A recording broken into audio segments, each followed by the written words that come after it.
IIM UPSC tuitions only in Tirumala IAS institute Chaitanyapuri. Call చేసి ఇప్పుడే join అవ్వండి. పగడాల ప్రవీణ్ మృతి కేసులో అత్యుత్సాహం మితిమీరుతోంది. సోషల్ మీడియాలో ఆయనపై చేస్తున్న వీడియోస్ కు మైలేజ్ రావడంతో యూట్యూబర్స్ నుంచి మత పెద్దల వరకు నానా రచ్చ చేస్తున్నారు. అవసరం లేని విషయాలు, అనవసర ఆరోపణలు చేస్తున్నారు. ఒకవైపు పోలీసులు దర్యాప్తు కొనసాగుతూ ఉండగానే తమ సొంత ఆలోచనలను, అభిప్రాయాలను, లేనిపోని అనుమానాలను జనాలపై రుద్దే ప్రయత్నం చేస్తున్నారనేది స్పష్టంగా కనిపిస్తోంది. పగడాల ప్రవీణ్ క్రైస్తవ బోధకుడు కావడం, భారీగా అభిమానులను కలిగి ఉండడంతో ఆ మతానికి చెందిన పాస్టర్లు, మత పెద్దలు ఈ అంశాన్ని వాడుకుంటున్నారనే ఆరోపణలు కూడా మెండుగా వస్తున్నాయి. వీటితో పాటు రాజకీయ రంగు కూడా మెల్లగా పులుముకుంటోంది. దీంతో పగడాల ప్రవీణ్ కుటుంబ సభ్యులు తీవ్ర ఆవేదన వ్యక్తం చేస్తున్నారు.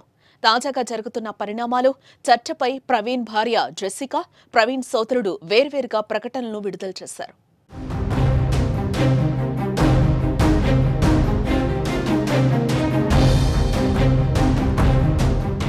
పాస్టర్ ప్రవీణ్ కుమార్ అర్ధాంగి జెస్సికా స్పందిస్తూ తన భర్త మరణాన్ని రాజకీయం చెయ్యొద్దని విజ్ఞప్తి చేశారామె.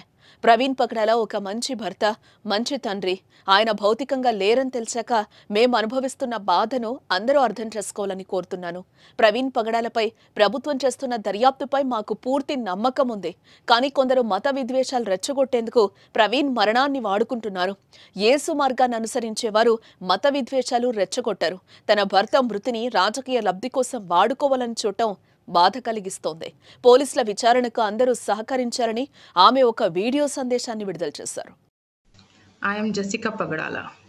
I am deeply grateful for the unwavering support from my Christian brothers and sisters.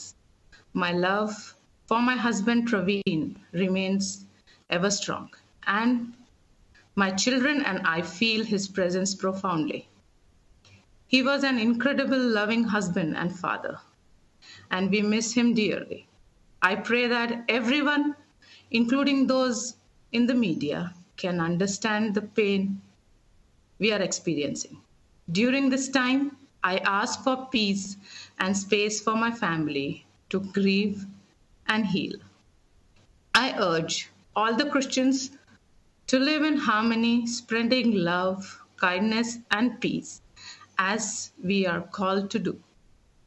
Let us forgive as Jesus forgave.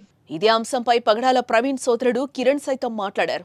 Praveen పగడాల మృతిపై ప్రభుత్వం సత్వరం స్పందించి పూర్తిస్థాయి దర్యాప్తునకు ఆదేశించింది. దీనికి మేం ధన్యవాదాలు చెప్తున్నాం. అయితే అత్యుత్సాహంతో సొంత దర్యాప్తు చేస్తున్న వారందరికీ నా విన్నపం, మీ సొంత దర్యాప్తులు ఆపండి. ఇదే ప్రవీణ్ పగడాల ప్రతిష్టను దెబ్బతీస్తోంది. కొందరు యూట్యూబర్లు, బ్లాగర్లు ప్రవీణ్ పగడాల మరణంపై తప్పుడు ప్రచారం వ్యాప్తి చేస్తున్నారు. మరికొందరేమో ఆయన మరణాన్ని మతపరంగా, రాజకీయంగా వాడుకుంటున్నారు. ప్రవీణ్ పగడాలను గౌరవిస్తూ ఇలాంటి చర్యలను ఆపివేయండి. ఆయన ఎప్పుడూ మత సామరస్యాన్ని కోరుకున్నారని ఆయన ప్రకటన విడుదల చేశారు. My name is Kiran Pagdala and I am Praveen Pagdala's brother. I request your cooperation during this time of investigation. Government was quick to order complete investigation to Praveen Pagdala death. We are thankful for this. As investigation is going on, I appeal to all who are enthusiastically involving into self-investigation to refrain from it, as it is tarnishing the image of Praveen Pagdala garu. Some YouTubers and bloggers are spreading the false information on this death. Some are communally and politically utilizing his death and investigation. I urge all to stop this as a symbol of respect to Praveen Pagdala garu,